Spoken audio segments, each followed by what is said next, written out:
3 মিনিটে মজার ইফতারি। হ্যালো এভরিওয়ান, আসসালামু আলাইকুম। শিম্পুস কিচেন থেকে আমি শিম্পু। আজকে চলে এসেছি খুবই মজার একটা ইফতারি আইটেম নিয়ে। আমার এই রেসিপি ভালো লাগলে প্লিজ লাইক, শেয়ার, সাবস্ক্রাইব করতে ভুলবেন না। আর সবার আগে রেসিপি পেতে বেল বাটনটা ক্লিক করবেন। তবে চলুন দেখে নেওয়া যাক কীভাবে তৈরি করতে হয়।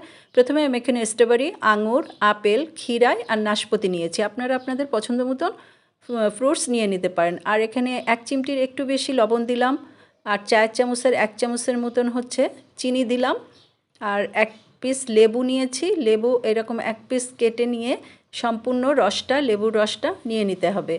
আর হচ্ছে গোলমরিচের গুঁড়া নিয়েছি 1/2 চামচের একটু কম, আর কয়েকটা কাঁচামরিচ। এখন উঁচু করে 2 চামচ মেয়োনিজ নিয়ে নিচ্ছি। মেয়োনিজটা কিন্তু আমার রেসিপি দেওয়া আছে, আপনারা ইচ্ছা করলে রেসিপিটা দেখে মেয়োনিজ তৈরি করে আপনারা 1 মাসের মতো নর্মাল ফ্রিজে মেয়োনিজটা রাখতে পারবেন। আর মেয়োনিজ দিয়ে ভালো করে ফ্রুটসটা মেখে এখন একপাশে সরিয়ে রাখছি।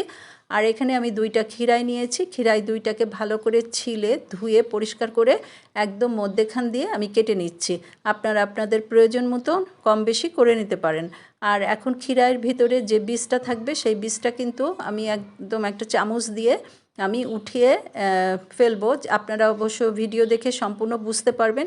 আমি চামচ দিয়ে এখন এই বীজটাকে উঠিয়ে ফেলবো, এখানে একটা হোলের মতো করে নিব। আর আপনারা যে যেখান থেকে আমার ভিডিও দেখেন সবাইকে অজস্র অজস্র ধন্যবাদ। আর এই রমজানে আশা করি এইরকম একটা রেসিপি করে যদি আপনারা ইফতারির টেবিলে দেন সবাই পছন্দ করবে। আর ছোটরা তো একদম আমার মনে হয় দেখলেই ওরা সবার আগে এটাই হাতে নেবে। আপনারা চেষ্টা করবেন এই রমজানে এরকম একটা মজাদার ইফতারি করে টেবিলে দেওয়ার। আর এখন এই যে প্রতিটা ক্ষীরায়ের কিন্তু আমি বীজটা ফেলে নিয়েছি।